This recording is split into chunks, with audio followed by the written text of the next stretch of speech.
Okay, Debbie. How does a day at the Salvation Army go? This is summer, so we have our Vacation Bible School, which has registered 45 kids, and we have about 38. So we start at 8 o'clock in the morning, just prepping for that. Kids get here about 9:15. We start the program. 12 o'clock, we feed them lunch. Then after that is day camp, then recreation.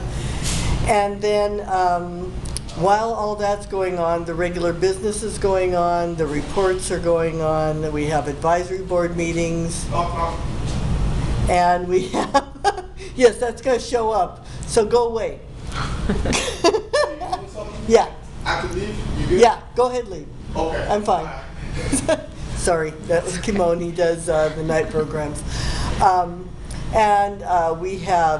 We work with Turlock Adult School, we work with Turlock Family Network, we work with the commodities, we work with Howard Training Center for senior meals. So while we're doing all that, everything else normal is going on. Then at about 6 o'clock, the kids program shuts down and we have the adult or teenager, young adult, and Monday is indoor soccer, Tuesday's volleyball, Wednesday is basketball, Thursday's volleyball, Friday and Sunday are basketball. Wow. So basically, we're always hopping. Yeah. That's good. That's good. And you kind of mentioned the services that you provide, the meals and for the kids. We also have, we have back here, this is called Silvercrest, and we work with HUD in 8 different programs or 8 different towns and have low-income senior housing. This has 80 apartments to it. We also do our social services, which is emergency food baskets.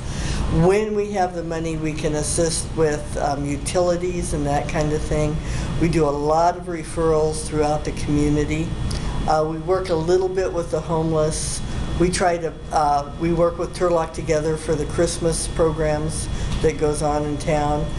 So we try to network a lot with other agencies. Right. Saves money, saves time. Right. Helps you out too. Yeah. Now, how does it feel knowing that you make a difference in people's lives? You know, sometimes you really don't even notice. Basically because unless you can do really a long-term program, you just take bites of what you can do. I've been doing this for 33 years, and I would say maybe I know 25% of the people who have really gotten their lives changed. The rest you're trying, and it's their choice. Right, it is. And you have to be able to accept their choices and still love them and still try to get them. Still try to help them for the daily necessities. Daily necessity and life necessity. We have, you work with some of the kids, and there are some of the kids who were playing basketball and stuff and coming to the after-school program, the tutoring program, and they're meth addicts. And teenage moms, and they're just their whole, they've taken some hard choices that hopefully when they hit in a couple years and they really take a good look at their lives, they can get off the meth and get to the point where they're able to maybe continue their education, get their GED, get their college degree, and succeed. Yeah, and succeed and be able to make a life for their kids and them. Right. So sometimes it works, sometimes it doesn't. It's up to them. Yeah, it is. What does a person have to do to be, I don't know about how would you say, banned from Salvation Army or get in trouble? Usually if our lives are threatened, we do a restraining order. Oh, wow. That's about it. Pretty simple? Yeah, pretty simple. You don't threaten the employees or officers. No. Sexually harass them. We've had that just happen recently. I bet. And so we had to go through the court system when we have a 3-year restraining order on a person. Wow. Willing to work with anybody on almost anything. They may get kicked out for a little while. Usually if I have to write a letter, I'll tell them that they're out for this long, however that is. and then they need to come and talk to me, and we'll discuss if they understand what they did. If they understand, and even if they fake it a sorry that they did, I'll be willing to work with them. And we'll just, you know, especially with drug and alcohol and that kind of stuff, you work, and if it's a week longer, you've succeeded 1 week more. So you've got to take baby steps. Yeah. And so you just kind of have to lay back and do it. True.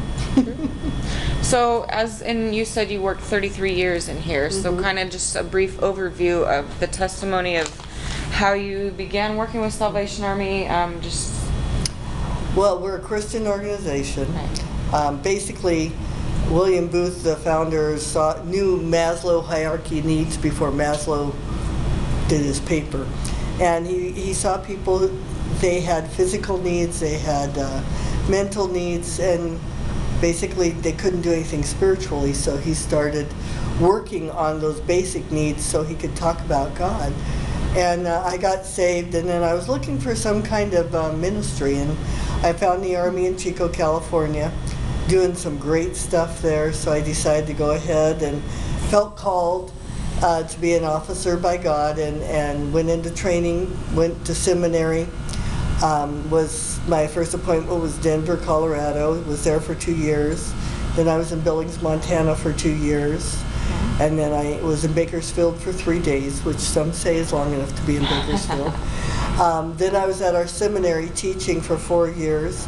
I was on our territorial headquarters for 6 years, which, you know, I had to go to Alaska and Hawaii every other year, so somebody has to do it. Right. Then I was in the Northwest in Seattle. We're cut into divisions in the United States, and the furthest out is Havre, so I would have to drive 19 hours every now and then to get to the end, and I was in charge of the youth camps and the youth programs. Then I ended up in San Francisco and in charge of the adult programs for the division there, and I decided I wanted out of administration and back into people work, core work instead of paperwork, and so I came to Turlock, and I've been here for now 11 years. Wow, very nice. So it's been a good life. Good. Yeah. That's good.